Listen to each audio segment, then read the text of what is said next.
Hello, hello.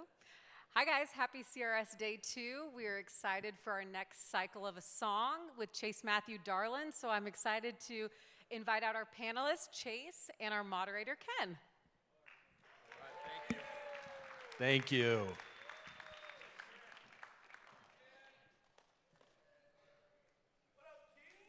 What up?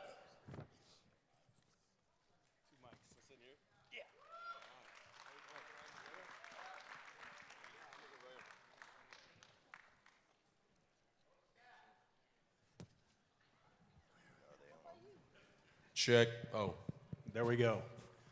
We're going to dive right into this, and I'm going to start off with Chase. And Chase, how did Darlin come to be, and where did that ridgeline line come from? Oh, well, first off, thank y'all for being here. Thank y'all for joining this panel. A lot of these people on this stage mean a lot to me, and they've had a huge role in this song, and that's why they're here. They have a lot to talk about, just like I do. But I talk too much, so I'm going to leave most of it to them. What was the question? How did Darlin come to be? So we were in a casino. I don't really like casinos. I've never really been very good at casinos. But we were out in the Midwest, and we didn't want to turn around and go back home because by the time we got back home, we would have had to turn right back around again and head back out there. So we just got a hotel for a couple of days at this casino and found ourselves in the hotel room with our little portable studio. And I started writing this melody that I had for Darlin. And brought it back to Nashville and finished it up with my buddy Alex Maxwell. And in that studio that day, I was like, man, we should throw a diss at the guy in the song. Like, we should diss him somehow, you know? And I'm not a rapper, at least anymore, so I'm not into the diss track world. But I was like, if we were, I would definitely talk about ridge lines. And so it started with Nissans, but I kind of like Nissans. If you drive a ridge line, raise your hand. All right. You're canceled. Done. Put them on a shirt. I love y'all. But we've actually had this conversation. We have had this conversation. But yeah, we knew when we made the ridge line joke, I didn't know it was going to blow up the way it did. And now it's kind of just become our mascot. And so I guess you didn't know that it was a hit when you wrote it or when you recorded it. Yeah, you know, I think a lot of us as artists, well, these two guys on the end will tell you every song I write I think is a hit. Every song is a hit. But which I still argue that. But in all seriousness, you never really know. You never really know what is actually gonna run its course. You never know what it's gonna do. But I did feel good about it. You know, I think when I'm chasing songs, I'm just making art and kind of just chasing something that's catchy. We know that catchy sells, and I don't really do it to make it sell. I do it because it's catchy. I like making good songs and good music, and I hope you guys enjoy too. And so I guess we'll take this back to the beginning. Tim, you were at Warner and oversaw streaming when Chase signed his deal there. You've moved on, sadly, for us. I'm still around. You are indeed. I've not moved on. And to let you know, a lot of what the strategy that you implemented is still in play to this day in Chase's career. But, Darlin was a streaming hit before it was shipped to radio, and we may have to move back a little bit. But, tell us a little bit about that song at streaming and how it performed and its trajectory that you saw. Yeah, well, first, when I was at Warner and you guys were signed, you guys had some success independently. You had songs that, had built-in audience. You had a pretty rabid fan base, but you guys were wild animals. And I remember talking to you guys, and, you wanted to release a lot of music. You had a lot of songs and things like that, and I remember sort of suggesting an album, right, at some point. Like, do you guys want to put a collection of songs together? And you listened to me, and that was very nice of you, so thanks. So yeah, just sort of trying to help create a strategy that allowed Spotify and the streaming services to really rally around a full body of work, in addition to a song that just sort of ends up on a playlist. Give your fans a lot to chew on. So you guys were really receptive to that, and I appreciate that. This song in particular came out after I left Warner. I heard this song and quit immediately. Shit. And yeah, I mean, with this song, I think what its sort of trajectory at Spotify was, it started out in a playlist that we have called New Boots, which is basically, a collection of newer music that we're excited about, where we're sort of, interested in seeing how our audience reacts to it. And it did pretty well in there. It was getting somewhere around 100,000 streams a day on that playlist, and then graduated to our bigger list, Hot Country, in early 2024. I think it was May 2024.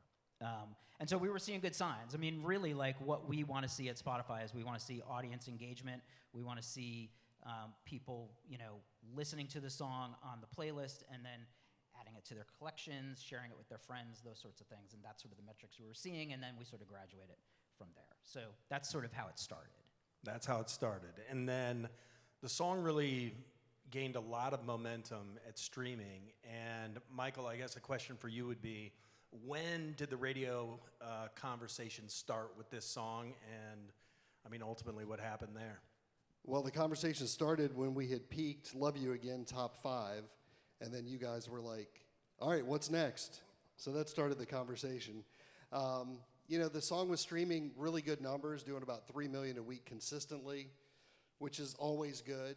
We had some really good feedback on the single Darlin from a lot of our Chase OGs, like the people who played Love You Again a lot. So that was obviously where we wanted to check with, feedback from those stations. And they were all pretty much on board. We knew we were going to struggle a little bit with some of the stations that just leaned so far traditional, because the music had changed a lot at country radio in that time, and it had become very traditional. So we knew that we'd have to get the real Chase fans and the ones who saw success with Love You Again right there from the start. So I think we impacted about 6 weeks after we peaked Love You Again, which was a pretty quick turn. And we just went, and we told you guys it's going to be tough because it was mid-October. We knew Thanksgiving was coming, which is always a pretty slow time. A lot of stuff starts shutting down. And then obviously everybody in here knows about the Christmas holiday break, where the charts basically freeze for about 3 weeks. So we knew it was going to be a lot of challenges, but we fought hard, and Chase had put in a lot of work. So we were like, let's just go. Let's make it happen. Indeed. But talk about some of the challenges when a song has essentially gone gold on streaming, and then you're taking it and introducing it to radio while it's already had a bit of a life on the streaming platforms. Right. Well, and we again had the same issue with Love You Again. That song felt like it was about 2 years old when we were like going top 20 on that thing. And Darlin was definitely a release that had been out for a very long time. So we were obviously thinking about, well, what happens when some of the playlisting comes off? Luckily, we did see that the song stayed pretty much above 1 million, even when all the playlisting went away. And we attribute a lot of that to country radio. As the song got more familiar and it was getting more airplay, we feel like it did help level off some of that playlist loss. So, but there were a lot of concerns just about the song being really old, because we knew it was going to be probably a year to make it work. So. Scared the shit out of me. I know, totally. Me too. This is actually an interesting case for us at Spotify, because this track, I have the dates in front of me, so forgive me if I'm going to read them, but it was added to Hot Country in May of 2024. You guys went to radio in October. Does that sound right? Yeah, mid-October, yes. Yep. And then after it was on Hot Country for almost 40 weeks, came off in February of 2025. That's a full 9 months before you guys peaked at number 1.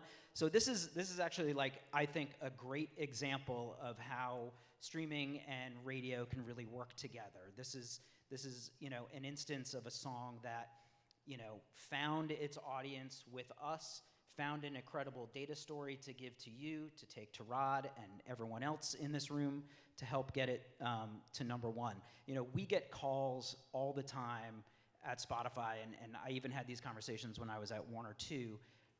You know, the calls go something like this. Hey, our song is top 10 at country radio.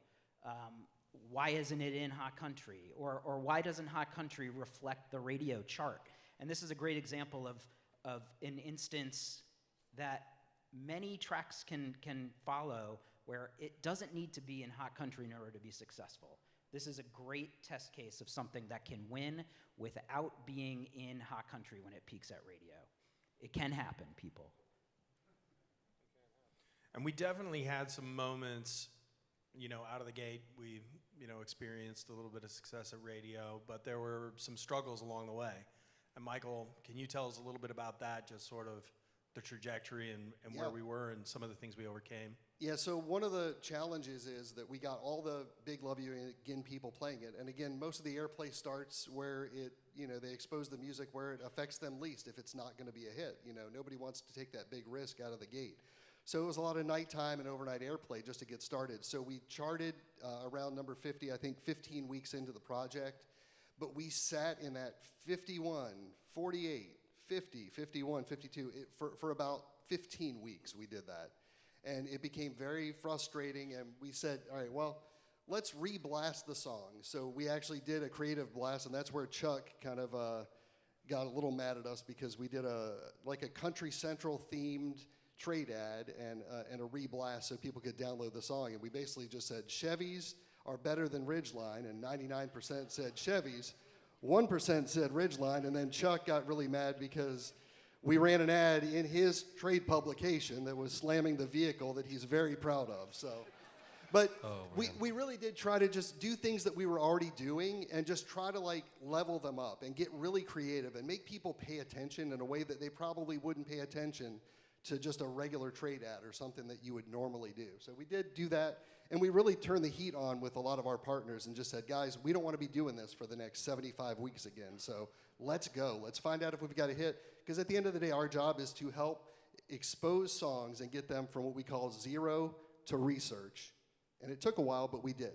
Have you tried to beef up his Ridgeline yet? I mean, I feel was like just thinking about that. I feel like you could take it and make it fucking cool. Yeah, we should like.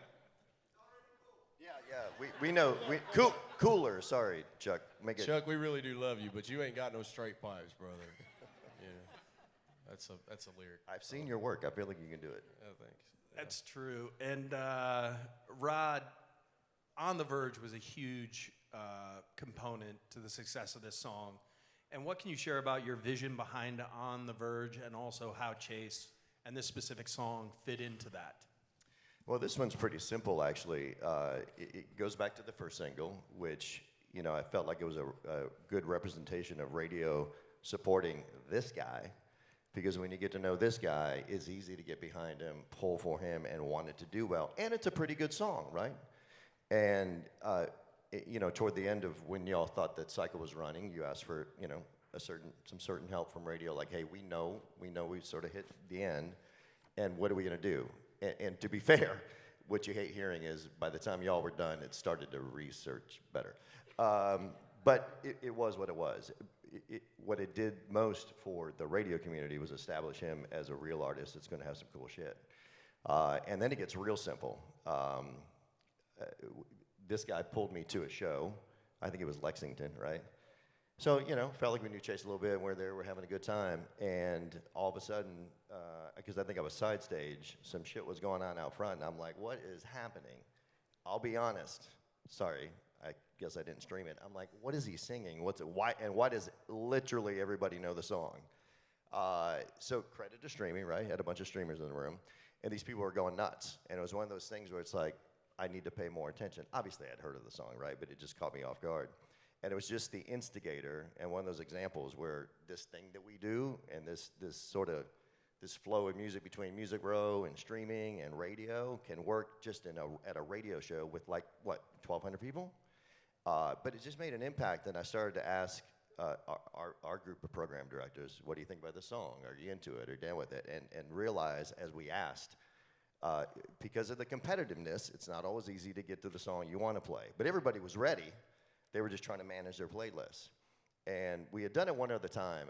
It doesn't really matter other than what we do as iHeart Country. Typically On the Verge is an artist that hasn't been on the radio yet. And it's almost always been a first single.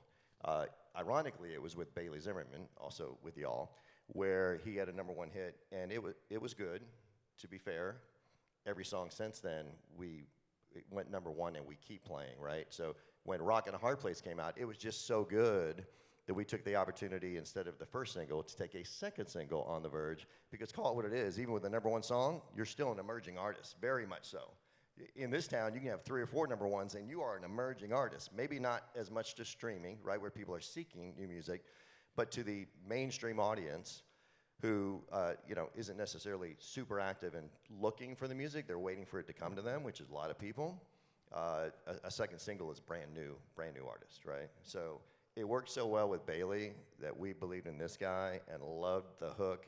Give me tempo, give me a hook, and we will play the crap out of it. So that's what we did. You did indeed. And then Chase and also Lloyd, or would you prefer that I call you Snap? Snap. All right, Snap. As this song is, reaching a larger audience with radio or reaching a new audience with radio, however you'd like to look at that, where do you feel that, Chase, specifically in your career, when it's reaching those people? Where do you feel that lift? And then Snap, on the touring side, what are we seeing from the management side when radio's getting involved and really getting behind a song? I think it's kind of on the touring side where you really see, there's multiple ways to look at it. You kind of see a lift across the board, really. When you see, I don't look at streaming and radio. I look at them as 2 separate things that function completely independently. However, what I've at least learned is that the listeners most time have some sort of ratio that's either a 70-30 or a 50-50, where they listen to radio and they listen to streaming. And so when you take it back to that, it's like you see a lot of people, right? We'll take the streaming song and go play it at the radio show, and you'll see a lot of people singing that back, and I've noticed, okay, that gets these people involved, right? But then when the song goes #1 and it's being played in the grocery store and it's being played at the Dollar General, I know this because it got played in the Tractor Supply the other day. I was like, shit, we made it, bro, we made it. But, it's cool to hear that and understand that, wow, there's a lot more people hearing this now. Now, I don't know if the Tractor Supply comes from radio or from streaming or where it's coming from. Shout out Tractor Supply. But, look, my point being here, where I've seen the lift with radio in my career is going from, especially in my town here, y'all. If you don't know this, I'm from Nashville. I'm a native. I was raised a little bit north of town. I got a lot of friends here, and I feel like a lot of the people in my small town that didn't really believe in me have no choice but to take me serious now because I'm on the radio. And I feel like that was the last thing in my career that I was missing, which is also kind of why we came to Warner and kind of why he left, I guess. But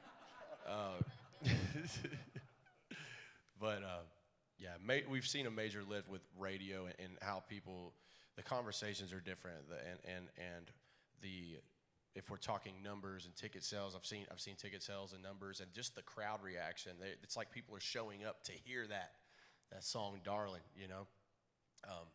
Yeah, it's been a lot of fun. Well, I think you have. I don't want to interrupt, but I think it's back to simple. You have your fans, and we see that. We watch your socials, we watch the streaming, and you have your fans, and they know it. Yeah. And then the difference is the people who don't know it and aren't going to find it again until it's given to them. Another example: why are they all your artists?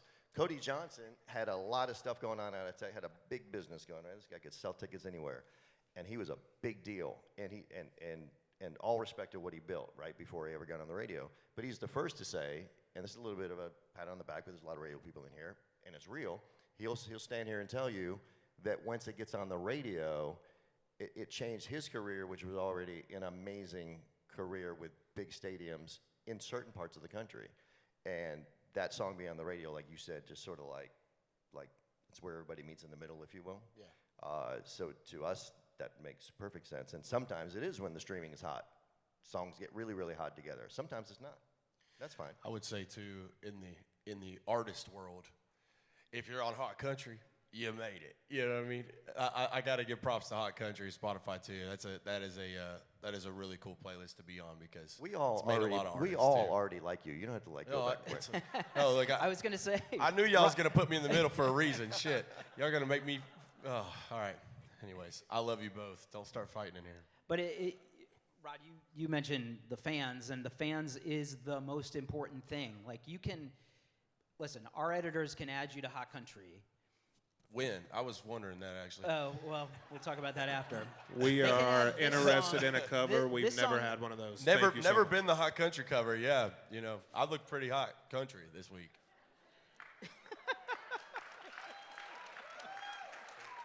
Was this the plan the whole time? This was the plan. You can't escape. Oh, Listen, man. I'm trying to compliment your fans. A song can get added to a playlist, but it stays on the playlist because it performs well, because the users of our platform, your fans, are listening to it and going back to it and engaging with it. And so there's no success at streaming. There's no planning for this song for radio without your fans listening to this on our platform or other platforms, right? So that's really where it starts. I think in a lot of these conversations, the fans get overlooked. Like the real reason that this song is a success is because of how your fans react to it, how they were singing along at the show that Rod was at, those sorts of things. Like that's all real, right? Yes. No, I'm with you. I think that like seeing it's one thing to see those numbers, right, and those streams, and like see the likes and the comments and stuff on social media, and then to see it come into like real people too is really cool to see that. And especially like you said it, you're right. We're just jibber jabbering, but the truth is it's all about the fans. It really is. The fans choose, and I think that it's awesome. We have platforms these days where the fans can be more engaging than they ever have been with radio and with streaming. It's beautiful. I mean, shifting gears. Quick, we are- fast, fast. shift. Like a Honda Ridgeline. No, I mean, we often talk about building meaningful relationships in a relationship business. And Snap, this is a question for you because I feel like you've been quiet over there. I'm okay. But what was the biggest difference between Love You Again radio single #1 versus Darlin radio single #2 and the relationship business? We had no relationships on the first single. So we had to get out here and, chase at a traditional radio tour. We went and met a bunch of people. We did everything exactly how they told us to. And then we were like, all right, where is the holes here? And how can we get in and do something different that's unique? Because the truth is, every person in here at some point is going through the cycle where they're meeting a ton of artists over and over and over. What's different, right? So we had to figure out what was different and how to build relationships. And I think the biggest part of that was being genuine. Chase is genuine. He's always himself. He'll tell you, I'm not really a golfer. I'd rather go race cars. He's like, he knows exactly who he is, so he knows who his brand is. So that allowed him to build relationships based on things that were authentic and true to him, not only at radio or streaming or any of that, like all the way down to brand partnerships. Like, he turns money down that's not authentic to him because it's like, how can we partner with something that he's not proud to represent? And it's the same with relationships. Every relationship has to be authentic and true and honest and ultimately just build, And we have to be solid like bricks and not like vinyl siding. Oof, I got to think about that one. I hate to feel like I'm keep interrupting, but you got to let me tell the story based on what you just said. So hopefully you're okay with me telling this story. Last night, if you guys were out sort of late. As long as it's not the bar line story, we're good. No, this is a sweet story. So, Okay. so I personally got kicked out of 3 suites last night. Not myself. I was a part of suites getting shut down. I'm sure some of you were too. So we just kept going to the next suite that was still open. And all that to say, there was one open at the end of the night, and Chase walks in, and I mean, it was late. We won't say what time. And we were hanging out, and people started having a good time again. And next thing you know, it turned into a circle of, I don't know, 20 people literally sitting in a circle on the floor, just talking life, right? And I'm like, is Chase still here? You're right there, sitting. You can't say Indian style anymore, right? What's it called? No, I tried to. It was, yeah. It was less like crisscross applesauce, more like Crisscross apple cider applesauce. splitter. Yeah. So It he was apple cider. golly, I about But pulled my pelvis out. It was crazy. It was who he is, which is a real person just hanging out talking to people. And then I gave you more credit because you said you were showing up, and you did. Just a few hours later, you were at Believers. And I know that's important to you, and that's an important part of your life as well. But to watch this guy do all of this when he's got so much success going on and hang out person to person, I love it, and that's why we're here to pull for you. Thank you, Rob. And you're That's pretty good at very what you kind do. of you. Thank you. Can, I just want to say too, and I'm sorry if I interrupt. I know we're about halfway through our time here, but for y'all in this room that don't know me, I'm a high school dropout. I was a ATV mechanic for 6 years, which I've said that line a lot, but to kind of understand that story, I basically stripped down four-wheelers and sold the parts on an eBay store, packed the boxes up, and there was a boom box there in the shop where I would tear everything down, and I would dream of hearing myself on that radio, and dream of seeing myself, my titles with much larger numbers beside. I remember when I got my first 10,000 streams on Spotify. Tim, I've got the screenshot. Believe me. I gotta see it. You Yeah, sent me that. I promise it happened. One friend listened 10,000 times. It It's your mom. yeah, dude. It was Golly. Chase Matthew that listened to himself 10,000 times. Yeah, probably one of my cousins, like, paying those bots for fake streams to make me feel good, Golly, yeah. But I say all that just to tell y'all, man, like, thank you for saying that, because I want to win so bad.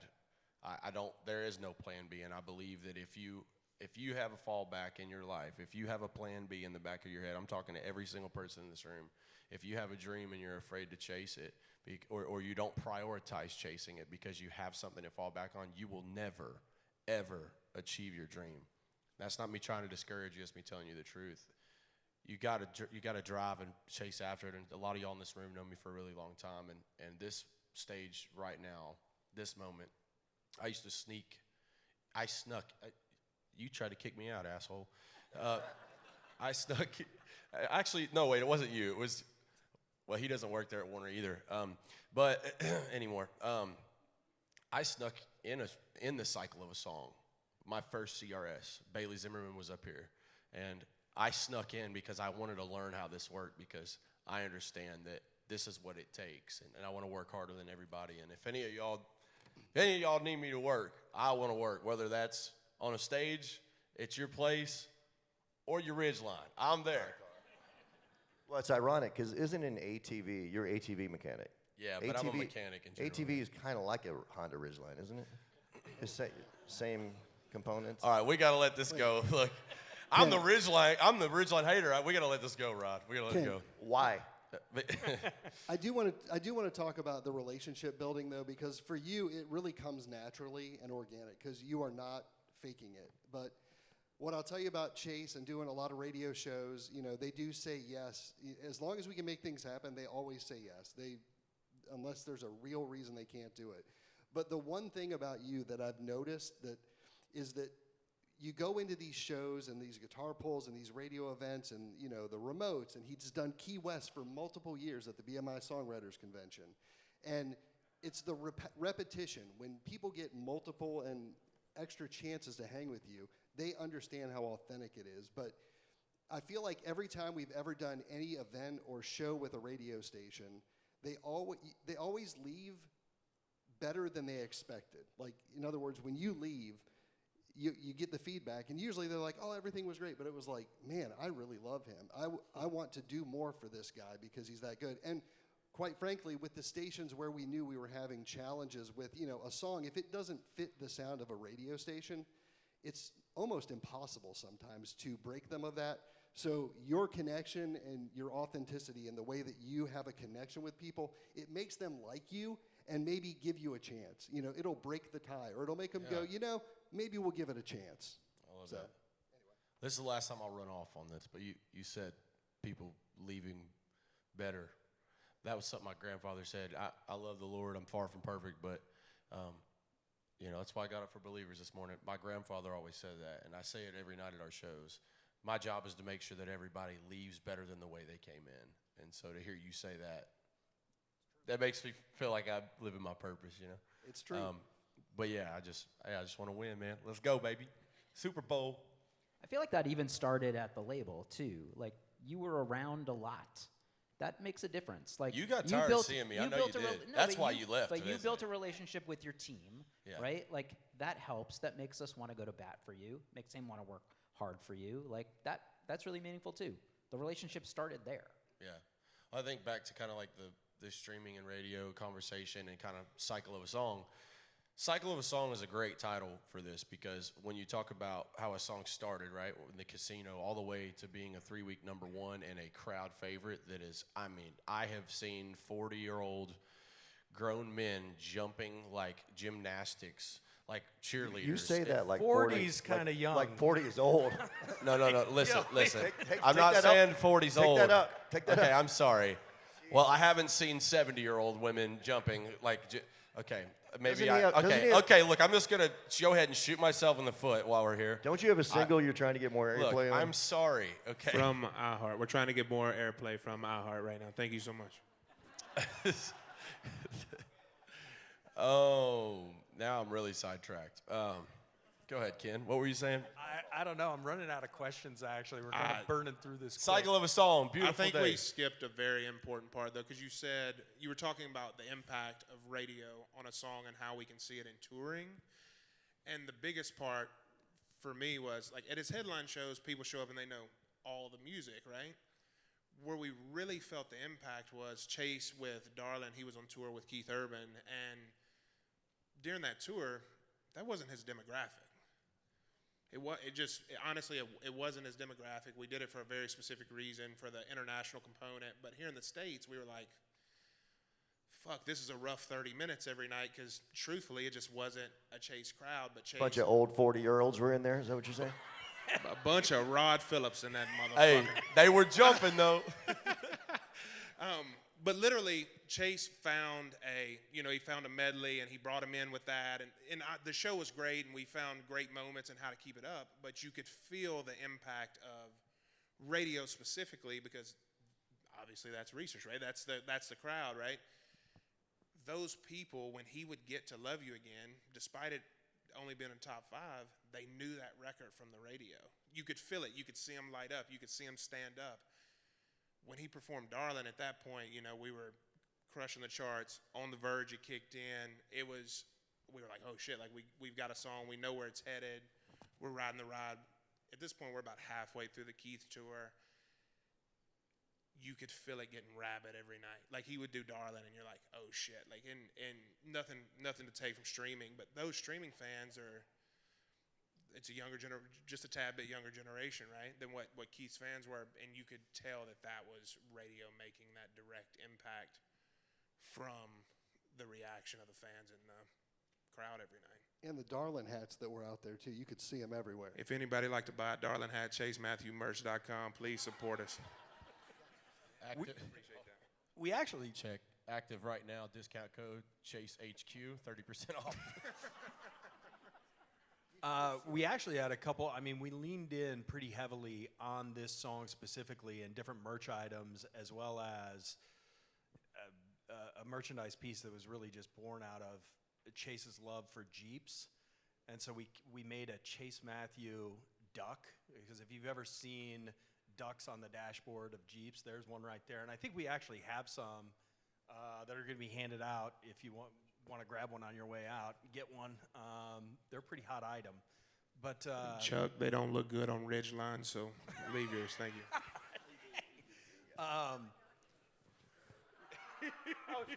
He's got one. Just throw it. Make a video throwing it out of the window and run it in the trades, please.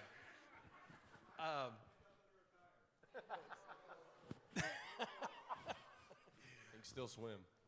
Yeah, but we were trying to connect in a lot of different ways with the song, the title of the song, and merchandise pieces. The Darlin hat actually became a very, very, very strong seller, and the ducks. Oddly enough, there really wasn't any other purpose than that Jeep. And somebody once asked, we told them, hey, we're going to have these ducks. We had a 20-foot inflatable that we put outside of Chase's Ryman show. And in a meeting, we said, hey, we're making these ducks. And they're like, okay, well, what's the reason? We're like, duck. I don't know.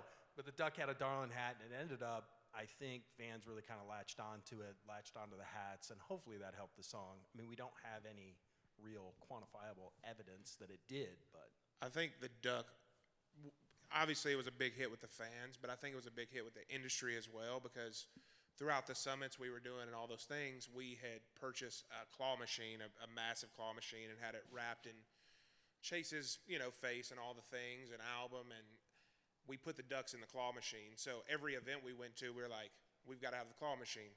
In the email thread to do this, I said, we've got to have the claw machine. Unfortunately, they said it wouldn't fit in the building, but... And also, I'm too cheap to spend the money on it, but that's okay. Michael Chase told me that we were getting robbed for $2,000 every time the claw machine had to get moved, and I decided it would be better just to hand them out. So you're still getting ducks, but the claw machine, we'd pull it out in the Warner's lobby there, and everybody would stop. And, I mean, I'll never forget, actually, the iHeart Summit. We had it out at the iHeart Summit, and I got a picture of Rod winning a duck, and it was just a happy moment. You could tell it was, everybody, it was something for people to do where they didn't feel like they were getting asked to give you something, to be honest, because in this business, we're all asking all of you for favors all the time. Plus, I have a real truck. I have a jacked up Gladiator. And you got a works. real truck.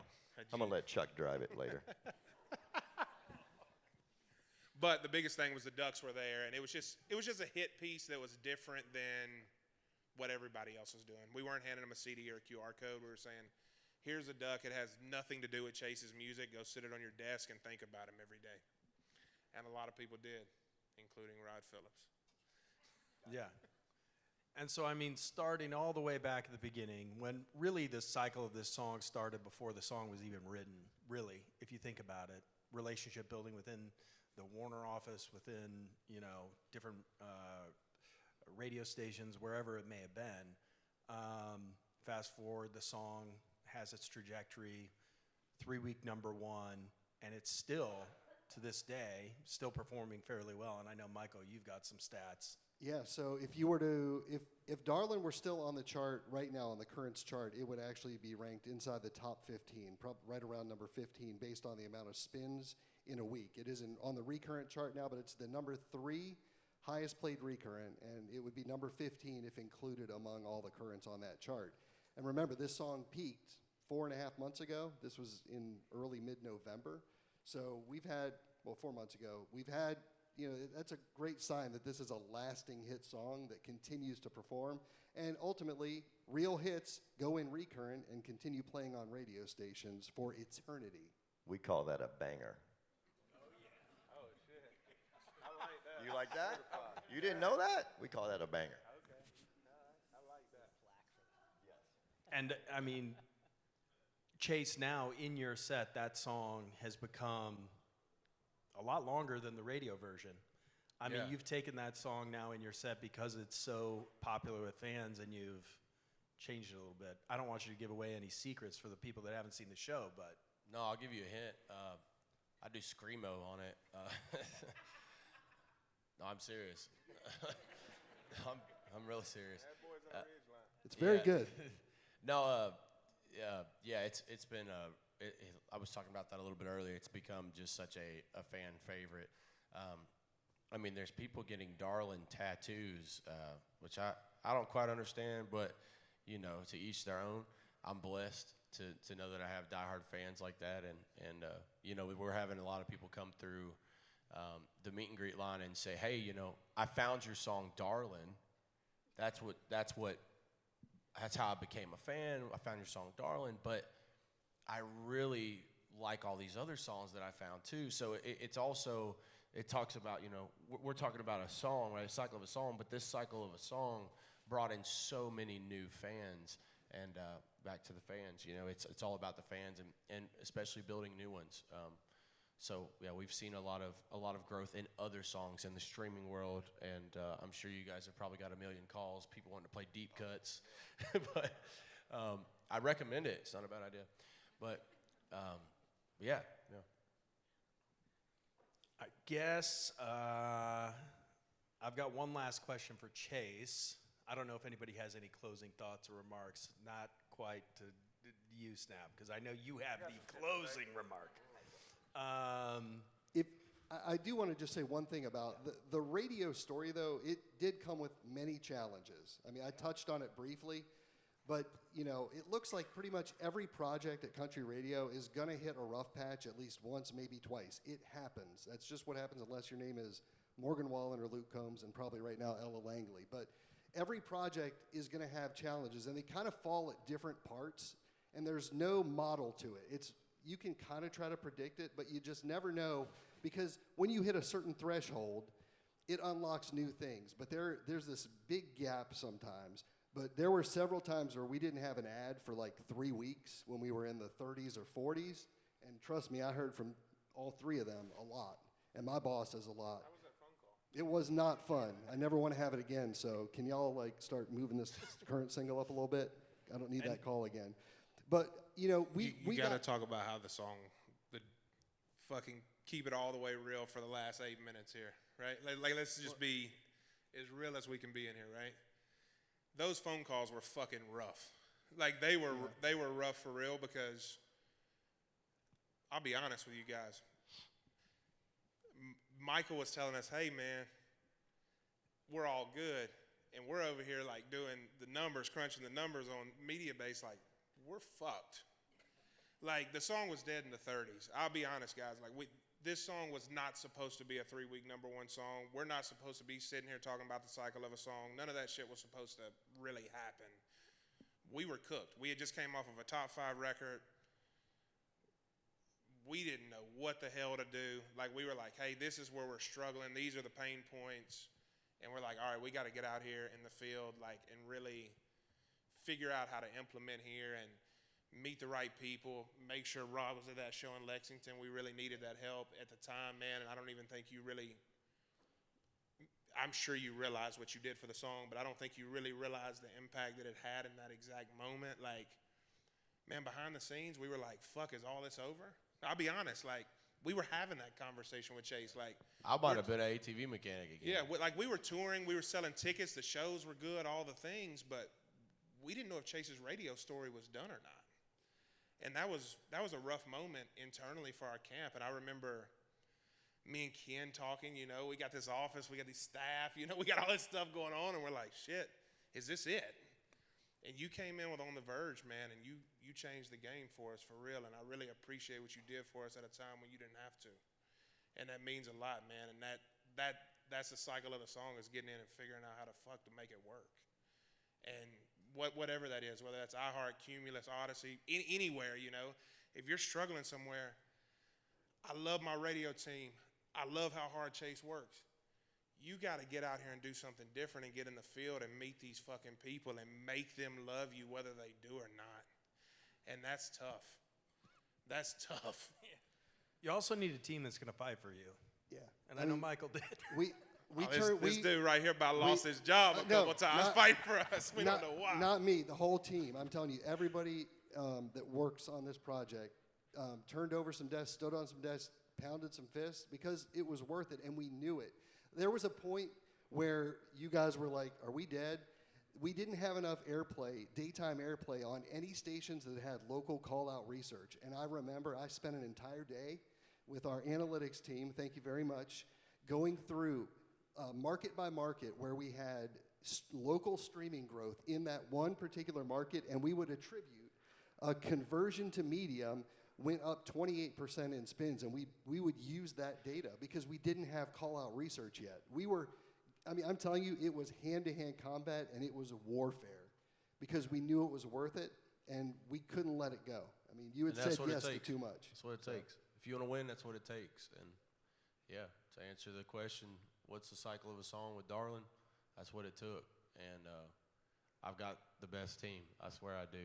These guys will go to war for anybody, and if you guys got an artist, or you are an artist, or you're in this industry, which I'm assuming all of y'all are. Go, what? Come join the mob, is that what you said?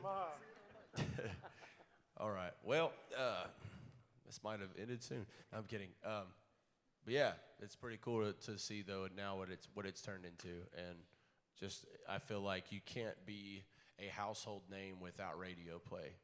Radio play is the pinnacle of any artist's career. Still to this day, I know there's an argument there, but radio, you have to have streaming and radio. And thank you, radio, for everything, man. Bringing me under your wing when I couldn't fly. Yeah. Well, and I appreciate the comments about. Does that make sense? About our program? It made perfect sense to me, because the bar is getting near. We get credit for On the Verge because a lot of companies have their program. We just happen to have more radio stations, right? So I mean, and we're proud of that. But it's not like we, a lot of people in here, we all think we can hear the hits, but we just hear music we like, and then we see artists and meet artists we like, and then we go for it. And at the end of the day, you said it a couple of times. It's not about us playing it on the radio or getting on a playlist. It's about then the fans reacting. Had we done that and they didn't react and we didn't see our metrics come in like they did, you may have topped at 10 or 5 on that one. You get a lot of airplay to get to there. But to get to number 1, it's for us, it's going to be a bona fide hit, right? And then to your point, we keep playing it. That's when you know you really hit it out of the park. So I can just go back to, I was excited to be on this panel because we've seen him from day one. He comes from just down the road, grew up a lot like probably a lot of us did. Not city-based, right? We're out there in the country. I grew up on military bases, not very different than the town you lived in. And I think that we could just feel you as a real person, and that was the start of it. And then you give us a song like that. It's a banger, and we play it. So congratulations. Thanks, man. Thank you. Nice. And then there's we're to the last remark here, and Snap, I'll hand that over to you. Oh, you want me to end it here? Yeah, the Can I last say- remark. We can I got a say minute something before you 58. end it? You got to keep it quick. One last thing for me tonight. I remember I was talking about this a second ago. My first CRS was very nerve-wracking, and as a perspective for me with 4 eyes, I would say I don't view this room and this seminar as intimidating as I used to, because I have relationships and memories with most people here, and if I don't, I want to make one with you. I mean, you don't always got to play middleman and call Michael. You could call me too. I'll give everybody my number. I'm like Jelly Roll. He gives everybody his number, didn't he? But if he confirms He a don't show, text me back if no he more, confirms but- a show, call me please first, because he might not know where he is that day. But all seriousness, super grateful to be here. Thank you, CRS, for having us on this panel. And I never thought in a million years I would see myself up here. And to any of y'all that got a dream and are struggling with seeing yourself where you want to see yourself, just know you can do it. And all the credit. I could give credit to all these guys, but the truth be told, God opened up the doors. Jesus opened up the doors. And, it's these opportunities have happened because of the man upstairs. And that's all glory be to him, Oh, yeah. And you two boys want to stand up over there? Yeah, come on. Y'all on the left, long-haired, Jesus look-alike. Y'all, that's Wilkie. He's my guitar player. He moved here from Canada and to be a part of our crew. He's a writer on Darlin, and so is the man beside him, Hunter Huff. I met Hunter Huff. I met Mr. Hunter Huff in Cahoots Bar out here in Lebanon, Tennessee, man. Hey, bro. You still smell like beer, bro. I'm telling you. Hey.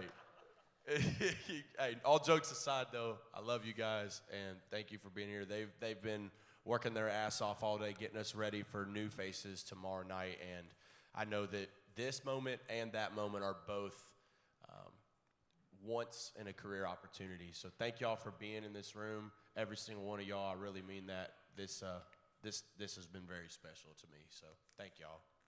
Snap, I know you want to.